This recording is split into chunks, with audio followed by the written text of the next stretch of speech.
Iran से आ रही बड़ी खबर की। ईरान में प्रदर्शन हिंसक होता जा रहा है। अब तक कई लोगों की जान जा चुकी है। खामेनेई सरकार और आम लोगों के बीच जंग के हालात पैदा हो गए हैं। ईरान में सरकार वर्सेस जनता की जंग जारी है। तस्वीरें आपको दिखाने वाले कैसे प्रदर्शन हो रहा है। कई लोगों की अब तक जान जा चुकी है। इमारतों में आग लगाई जा रही है। यूएस की एंट्री हो चुकी है। यूएस क्या कह रहा है वो भी आपको बताने वाले हैं। तो चलिए सबसे पहले आपको तस्वीरें हम दिखाते हैं। इस वक्त आपकी टीवी स्क्रीन पर चार तस्वीरें हैं।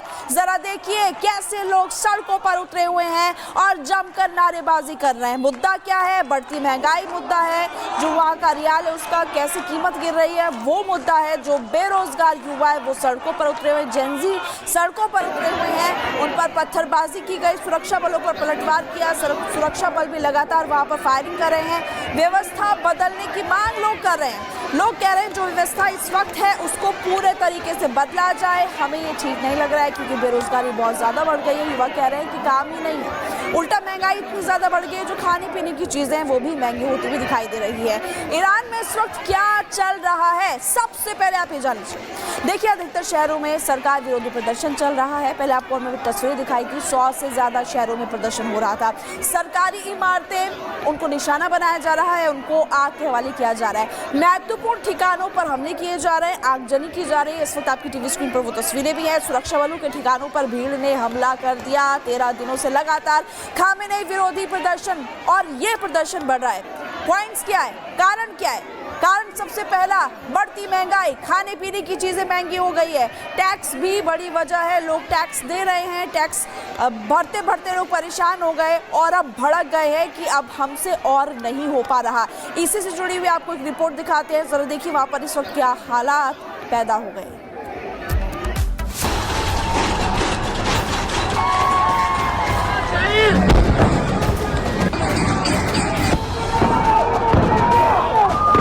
ईरान में लहू का सैलाब, जगह जगह आग। तानाशाह के खिलाफ बगावत, शाह जिंदाबाद के नारे। ट्रंप की मीटिंग, खामेनेई का काउंटडाउन। ईरान की सड़कों पर आग, धुआं और खून खराबा। तेहरान के मशहद और केरमन तक हालात बेकाबू होते जा रहे हैं। इस्लामिक रिपब्लिक के खिलाफ देशव्यापी विरोध प्रदर्शन अब हिंसक टकराव में बदल चुका है। ईरान में सरकार विरोधी प्रदर्शनों से जुड़ी हिंसा में अब तक कम से कम 116 लोगों की मौत हो चुकी है। ईरान की राजधानी तेहरान में हजारों लोग सड़कों पर उतरे। प्रदर्शन के दौरान शाह जिंदाबाद और तानाशाह मुर्दाबाद के नारे गूंजते रहे। कई इलाकों में प्रदर्शनकारियों ने सरकारी इमारतों और वाहनों में आग लगा दी। अब मशहद की इन तस्वीरों को देखिए। सड़कों पर प्रदर्शनकारी सीधे सुरक्षा बलों के सामने डटे नजर आए। आंसू गैस, लाठीचार्ज और गोलियों की आवाजों के बीच हालात युद्ध जैसे दिखे। मिडल ईरान के केरमन शहर में आजादी स्क्वायर पर प्रदर्शनकारियों और सुरक्षा बलों के बीच जोरदार झड़प हो गई। इन तस्वीरों में पत्थरबाजी, फायरिंग और अफरा तफरी साफ देखी जा सकती है। इन प्रदर्शनों का सीधा निशाना है ईरान के सर्वोच्च नेता आयतुल्लाह अली खामेनेई पर। प्रदर्शनकारियों का आरोप है कि धार्मिक तानाशाही ने देश को आर्थिक बदहाली और दमन की आग में झोंक डाला। उधर ईरान में बढ़ते संकट को लेकर अमेरिका में भी हलचल तेज हो गई। वॉशिंगटन ने ईरान पर संभावित हमले पर शुरुआती बातचीत की है। अमेरिकी राष्ट्रपति डोनाल्ड ट्रंप को ईरान पर संभावित सैन्य हमलों के विकल्पों को लेकर ब्रीफ किया गया। इस चर्चा में इस बात पर फोकस हो रहा है कि अगर हमला किया जाए तो किन ठिकानों को निशाना बनाया जाए। ब्रीफिंग में कहा गया है कि एक विकल्प ये है कि ईरानी सैन्य ठिकानों पर बड़े पैमाने पर हवाई हमला किया जाए।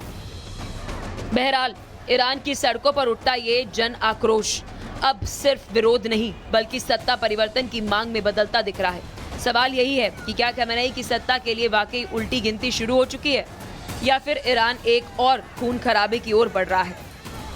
Bureau report, Republic Bharat.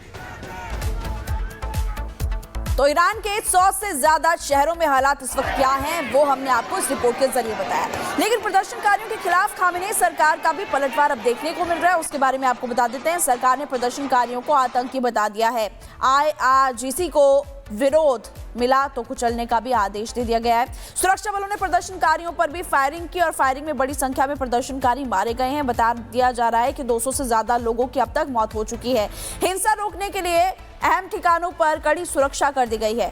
लेकिन इसी बीच यूएस की भी इसमें एंट्री हो चुकी है। यूएस का कहना है कि आजादी की ओर ईरान देख रहा है और ईरान की अमेरिका को पलटवार की भी चेतावनी इसी बीच है।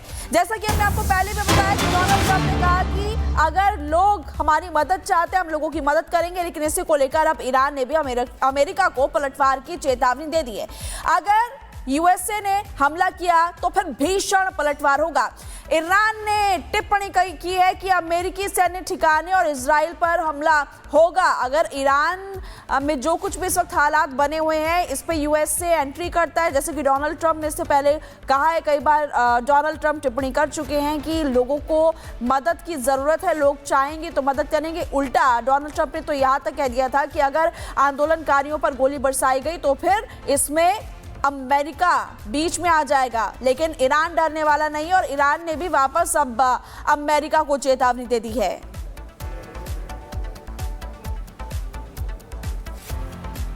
तो ये बड़ी खबर आपको लगातार हम बता रहे हैं कि कैसे ईरान ने अब वापस पलटवार कर दिया है और अब साफ तौर पर अमेरिका और ईरान आमने सामने है, क्योंकि अमेरिका ने बार बार यही कहा है कि अगर आंदोलनकारियों पर गोली चलाई तो फिर हम बीच में आएंगे। दरअसल ईरान ने अमेरिका के नए वॉर प्लान के खिलाफ चेतावनी जारी कर दी है। ये बड़ी खबर के तौर पर हमने आपको बताया। प्रदर्शनकारियों के समर्थन में खुलकर ट्रंप आए खामेनी सरकार को अमेरिका की खुली धमकी भी दी और लोगों को मारने पर हमला करने की चेतावनी डोनाल्ड ट्रंप ने दी थी। अब मिडल ईस्ट में हाई अलर्ट है। हाई अलर्ट पर यूएस की सेनाएं भी हैं। ये बड़ी खबर भी मिल रही है। ईरान में अमेरिका उतरेगा, ये सबसे बड़ा सवाल है। अमेरिका और ईरान के बीच तनाव एक बार फिर से और ज्यादा खतरनाक मोड पर पहुंच चुका है। दोस्तों, वॉल स्ट्रीट जर्नल की एक रिपोर्ट के मुताबिक वॉशिंगटन में ईरान पर संभावित सैन्य हमले को लेकर शुरुआती बातचीत भी हुई है। ये खबर मिल रही है और ये बातचीत ऐसे समय पर अब सामने आई जब अमेरिकी राष्ट्रपति डोनाल्ड ट्रंप बार बार ईरान को लेकर धमकी भी दे रहे हैं। इसी पर आपको एक रिपोर्ट दिखा देते हैं।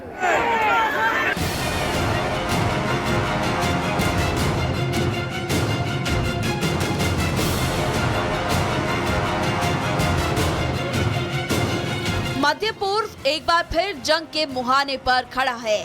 अमेरिका और ईरान के बीच टकराव अब सिर्फ धमकियों तक सीमित नहीं रहा। वॉल स्ट्रीट जर्नल की बड़ी रिपोर्ट का दावा, वॉशिंगटन में ईरान पर संभावित सैन्य हमले को लेकर शुरुआती बातचीत हो चुकी है। डोनाल्ड ट्रंप की पुरानी चेतावनियां अब कागजों पर उतरी रणनीति बनती दिख रही है। किस ठिकाने पर हमला होगा, कितना बड़ा होगा एयर स्ट्राइक और क्या पूरी दुनिया एक और युद्ध की ओर बढ़ रही है। वॉल स्ट्रीट जर्नल ने अमेरिकी प्रशासन से जुड़े सूत्रों के हवाले से दावा किया कि ईरान के खिलाफ सैन्य कार्रवाई को लेकर शुरुआती स्तर की बातचीत हुई है। ये बातचीत किसी अंतिम फैसले की पुष्टि नहीं करती, लेकिन ये जरूर दिखाती है कि वॉशिंगटन में विकल्पों पर गंभीरता से विचार किया जा रहा है। ऐसे हमलों का मकसद ईरान की सैन्य क्षमता को कमजोर करना हो सकता है। बातचीत इस बात पर केंद्रित थी कि किन जगहों को निशाना बनाया जाना चाहिए। इनमें कहा गया है कि एक विकल्प ये है कि ईरानी सैन्य ठिकानों पर बड़े पैमाने पर हवाई हमला किया जाए। ईरान के कई मिलिट्री ठिकानों पर बड़े पैमाने पर हवाई हमला एक विकल्प है जिस पर विचार किया जा रहा है। ये पूरी स्थिति कोई नई नहीं है। डोनाल्ड ट्रंप अपने पिछले कार्यकाल से ही ईरान को लेकर कड़े रुख के लिए जाने जाते रहे हैं। ट्रंप कई बार सार्वजनिक मंचों से ये कह चुके हैं कि ईरान को परमाणु हथियार हासिल करने की अनुमति नहीं दी जाएगी और इसके लिए हर विकल्प मेज पर मौजूद है। विश्लेषकों का मानना है कि जो धमकियां पहले केवल राजनीतिक बयानबाजी मानी जाती थी, अब वही रणनीतिक योजना की शक्ल लेती दिखाई दे रही है। हालांकि अभी तक व्हाइट हाउस या पेंटागन की ओर से किसी संभावित हमले की आधिकारिक पुष्टि तो नहीं की गई है। उधर ईरान की ओर से पहले चेतावनी दी जा चुकी है कि किसी भी अमेरिकी हमले का कड़ा और निर्णायक जवाब दिया जाएगा। ऐसे में मध्य पूर्व में पहले से मौजूद तनाव और बढ़ सकता है। सैन्य विशेषज्ञों के अनुसार ईरान पर बड़े पैमाने पर हवाई हमला सिर्फ 2 देशों तक सीमित नहीं रहेगा। इसका असर पूरे मध्य पूर्व पर पड़ सकता है, जिसमें तेल की कीमतें, वैश्विक सुरक्षा और क्षेत्रीय अस्थिरता शामिल है। फिलहाल वॉल स्ट्रीट जर्नल की रिपोर्ट ने अंतर्राष्ट्रीय स्तर पर हलचल मचा दी है, लेकिन ये स्पष्ट नहीं है कि ये बातचीत आगे किसी वैश्विक सैन्य कार्रवाई में बदलेगी या नहीं। एक बात तो तय है कि ईरान और अमेरिका के बीच बढ़ता तनाव अब सिर्फ शब्दों तक सीमित नहीं रह गया, दुनिया की निगाहें अब वॉशिंगटन और तेहरान दोनों पर टिकी है। वॉल स्ट्रीट जर्नल की रिपोर्ट के बाद व्हाइट हाउस की अगली प्रतिक्रिया पर सभी की नजरें टिकी है। क्या ये सिर्फ रणनीतिक विचार है या फिर किसी बड़े टकराव की आहट, ये तो आने वाला वक्त ही बताएगा। Bureau report, Republic Bharat. तो इस बुलेटिन में आपने देखा कि इस वक्त ईरान में क्या हालात पैदा हो गए हैं, और जाने से पहले आपको ये अपडेट दे दें कि अमेरिका को भी लगातार ब्रीफिंग की जा रही है। जो अमेरिका के अधिकारी वो ब्रीफिंग कर रहे हैं कि अब तक कितने लोगों की मौत हो चुकी है और कैसे वहां पर गोलीबारी आम जनता पर की जा रही है। आगे क्या होता है वो देखना काफी ज्यादा महत्वपूर्ण होगा।